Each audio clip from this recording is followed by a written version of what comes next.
एक व्यक्ति की दर्दनाक तरीके से गर्दन पर वार किया जाता है और मौत के घाट उतार दिया जाता है। पत्नी को पता चलता है, पत्नी रोती है, बिलखती है, चीखती है, चिल्लाती है, कहती है कि मुझे इंसाफ मिलना चाहिए, मेरे पति की किसी ने हत्या कर दी है। पुलिस जब सच्चाई सामने लाती है, पुलिस जब जांच करती है, तो पुलिस के पैरों तले जमीन भी खिसक जाती है, क्योंकि हत्यारा कोई और नहीं बल्कि पत्नी ही निकलती है, पत्नी ही मास्टरमाइंड ही निकलती है।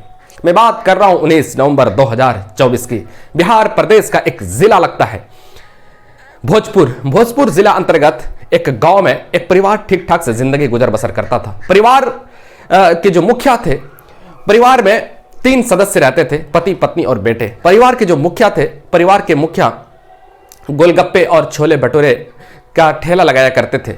एक दिन जब जिस मार्केट में वो ठेला लगाया करते थे, वहीं से जब वापस लौट रहे थे 19 नवंबर की शाम को, जब वापस लौट रहे थे, तो इस एक सुनसान जगह पर उसकी किसी ने हत्या कर दी। जब हत्या कर दी किसी ने, तो फिर उसके परिवार को सूचना मिलती है। परिवार के लोग जब वहां पहुंचते हैं, उसकी पत्नी रोती है, बिलखती है, चीखती है, चिल्लाती है कि मेरे पति की किसने हत्या कर दी है, अब मैं कैसे जीऊंगी, मैं बेसहारा हो गई, इस तरह से बहुत रोती है। तो सब लोग जो है ना उसको ढांढस दे रहे थे, सब लोग उसको संतावना दे रहे थे कि चलो क्या करोगे, अब जो दोषी होगा उस पर कार्रवाई की जाएगी, जो दोषी होगा उसको किसी कीमत पर बख्शा नहीं जाएगा, उसका कानून बहुत सख्त है, इस तरह वगैरह वगैरह इसको जो है ना संतावना दे रहे थे। पुलिस जो है ना प्रथम दृष्टया जांच पड़ताल जब करती है और जांच में मोबाइल जब निकलवाती है, मोबाइल नंबर का सीडीआर जब निकलवाते हैं, और उसके बाद फिर जब जांच आते हैं, जांच जब पता चलता है, तो पुलिस को शक उसके पत्नी पर जाकर के अटक जाता है। पुलिस की शक इतनी अटक जाती है कि उसके पत्नी से जब पूछताछ करते हैं, वो अलग अलग तरह की बात करते हैं, अलग अलग तरह के बयान